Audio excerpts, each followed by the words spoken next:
放在方向盘上面的这一瓶水非常的平稳。那么现在我把这个空调打开，哎，你们看，看见没有，兄弟们？这瓶水已经抖动非常厉害了，我们坐在车上的能够感觉到这个车子在震动。那么出现这种情况，就不是我们空调的问题了，是我们汽车发动机出现了问题。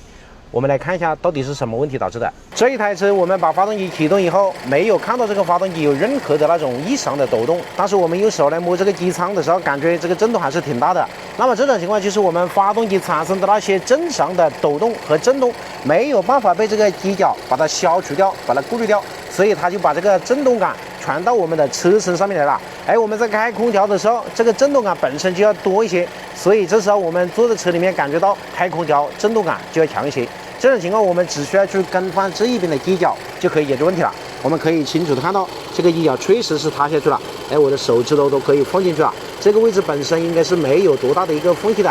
能够伸进去一颗手的原因是因为这个机脚已经下沉了。这个机脚下沉以后，这个发动机就直接搭在了我们的车身上面，所以发动机产生的那些正常的震动，它就传到了我们的车身上面来。现在我们要把这个顶伸到这个车子底下去，要把我们的发动机顶高一点。因为这个机脚它是来支撑住我们发动机的，如果把机脚拆了，那么这个发动机就会掉。那么我们拿这个轻轻的顶起来以后，这个位置就不会掉下去了。把这个发动机用轻轻的顶好以后，我们就可以来拆这个机脚了。拆机脚的时候很简单啊，一共6颗螺丝，发动机这边有3颗，然后那个车架那一边也有3颗。把这6颗螺丝全部拆了以后，我们就可以把这个机脚从发动机上面拿下来了。在拿的时候，我们要把这些附件把它拆掉一些，这样的话就好拿一点。这个就是我们发动机右手边的这一个机脚了。那么我们来看一下它哪里损坏了。我们现在新旧来对比一下，首先来看一下这个旧的机脚，我们可以清楚的看到这个位置有了一条很宽的缝隙。然后我们再来看一下这个新的，很明显啊，这个位置一点缝隙都没有。然后我们再来看一下这个机脚的反面，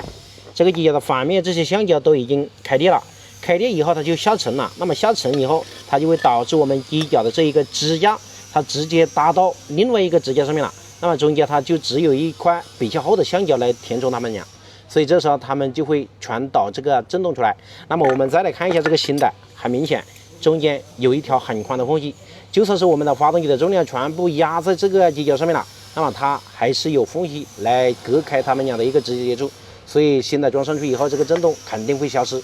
那么这个机脚为什么会损坏？其实原因很简单，就是因为它的材质是橡胶的，因为只有橡胶才可以隔开来缓冲那些震动。哎，这个橡胶使用的时间长了以后，它就会老化，老化以后就会开裂，开裂以后它就没有一个支撑力了。那么这个发动机的重量就会全部压在我们的这些金属上面来，所以这个震动它就会传导过来。有一些车型的机脚，它不单只有这种橡胶来缓冲那些震动感，而且它里面有液油。我们可以看到这只机脚也是有的啊，这里面就是油。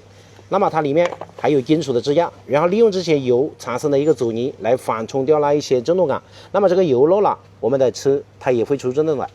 这个旧机脚的油我们可以清楚的看到已经漏到这个机脚最下面了，这个新的就没有。现在我们就可以把这个新的机脚装到这个车子上面去了。在装的时候其实很简单啊，按照拆的那个方法去装就行了。固定机脚的这几个螺丝一定要拿这种扭力扳手要打紧它的一个扭力，毕竟这个发动机大部分的重量都是集中在这几个螺丝上面的。现在这个机脚我们已经装到车上去了，我们来试一下。现在是没有开空调的一个状态，然后我们打开空调，看没有兄弟们，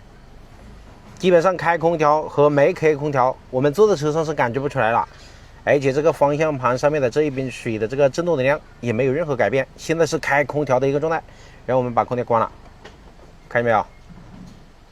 抖动的量一模一样，说明这个开空调有震动的问题我们已经处理好了。兄弟们，如果你们的车在开空调或者说挂低档在等红绿灯的时候，感觉这个车子的震动非常严重，只要把空调关了，或者说把这个档位切换成 P 档或者空档，这个抖动随之消失的话，那么这种情况极有可能是我们发动机的机脚损坏了。这种问题我们只需要去检查我们发动机周围的这一圈的机脚，就可以把这个问题找出来。在检查的时候很简单，我们用眼睛去看有没有塌下来，或者说用眼睛去看有没有漏油。如果塌下来了，已经漏油了，说明这个液角已经损坏了，并且这个发动机的液角不止一个啊，至少有3个，有些车型还有5个，每一个我们都需要去检查。而且在更换这个液角的时候，并不是说随便什么液角都可以装，一定要使用原厂的，因为原厂的液角都是比较软的，它的那些缓冲、震动和冲击的那种效果要比这种副厂的要好很多。